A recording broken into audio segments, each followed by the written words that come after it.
கந்தசாமி மற்றும் சிவகாமி பாட்டி வந்திருக்காவா? காமராஜர் 9 ஆண்டுகள் தமிழக முதலமைச்சராக பணியாற்றினார். இலவச கல்வி, இலவச மதிய உணவு திட்டம் என பல திட்டங்களை தீட்டினார். காமராஜர் தமிழ்நாட்டின் மிக சிறந்த மற்றும் நேர்மையான முதலமைச்சர் ஆவர். ஏழை குழந்தைகளும் படிக்க வேண்டும் என்பதற்காக ஆயிரக்கணக்கான பள்ளிகளை திறந்தார். தமிழ்நாட்டின் கல்வி புரட்சியை ஏற்படுத்தியதால் இவரை கல்வி கண்டிருந்தவர் என்று அழைக்கிறோம். நன்றி, வணக்கம்.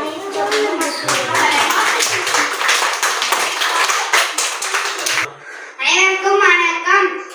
என் பெயர் மோசர் பொன்ராஜ். நான் 5ஆம் வகுப்பு படிக்கிறேன். பொற்காலம் தந்தவரம், விருதுநகர் புதல்வரம், அரசியல் வேந்தரம், படிக்காத மேதையாம், கருணையின் முழு வடிவமாம், கல்விக்கண் திறந்த காமராஜர் அவர்களை குறித்து பேச போகிறேன். காமராஜர் அவர்கள் 1903ஆம் ஆண்டு ஜூலை 15ஆம் தேதி விருதுநகரில் திருக்குமாரசாமி சிவகாமி அம்மையாருக்கு மகனாக பிறந்தார். 1954 முதல் 1963 வரை தமிழக முதல்வராக பணியாற்றினார்.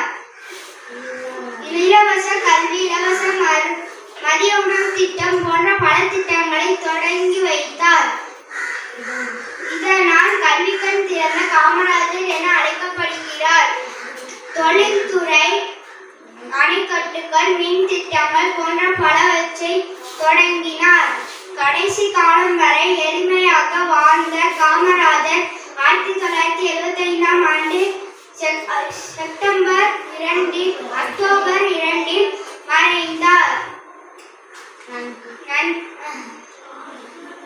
இனி ஒருவர் பிறப்பாரா காமராஜரை போல் என கூறி விடைபெறுகிறேன். நன்றி, வணக்கம்.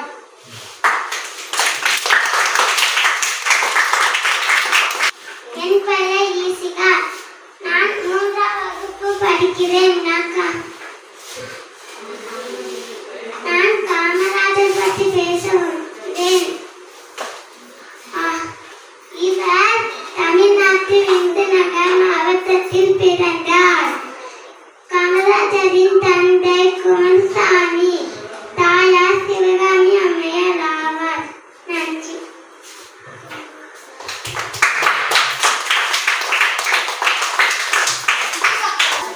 என் பெயர் அபினேஷ். நான் 4ஆம் வகுப்பு படிக்கிறேன்.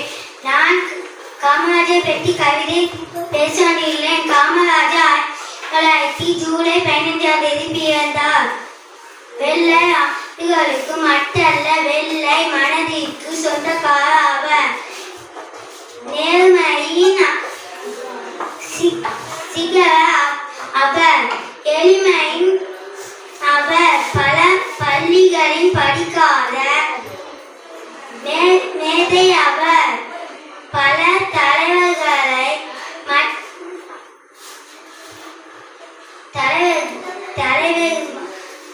மற்ற தலைவர்களை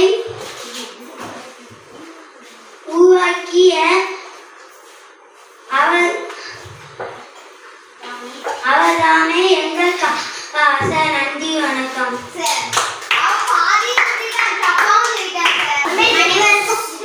அனைவருக்கும் வணக்கம். என் பெயர் சஃபினா. நான் 4ஆம் வகுப்பு படிக்கிறேன். நான் கல்வி திறந்த காமராஜரை பற்றி பேச வந்துள்ளேன். காமராஜர் மதிய உணவு திட்டம் கொண்டு வந்தார்.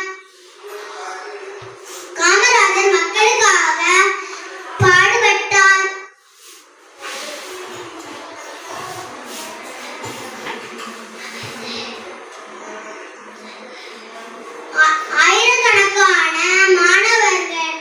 ஆயிரக்கணக்கான பள்ளிகளை கொண்டு வந்தார்.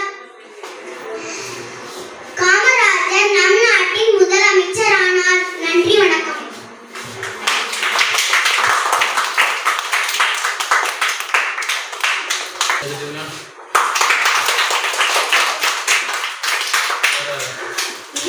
Gracias.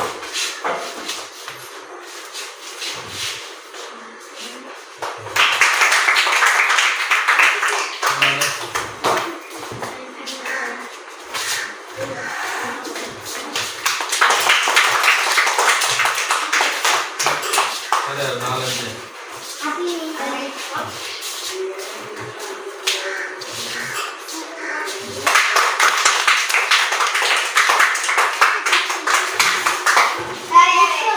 உனக்கு தவறு உனக்கு தேவைதான்.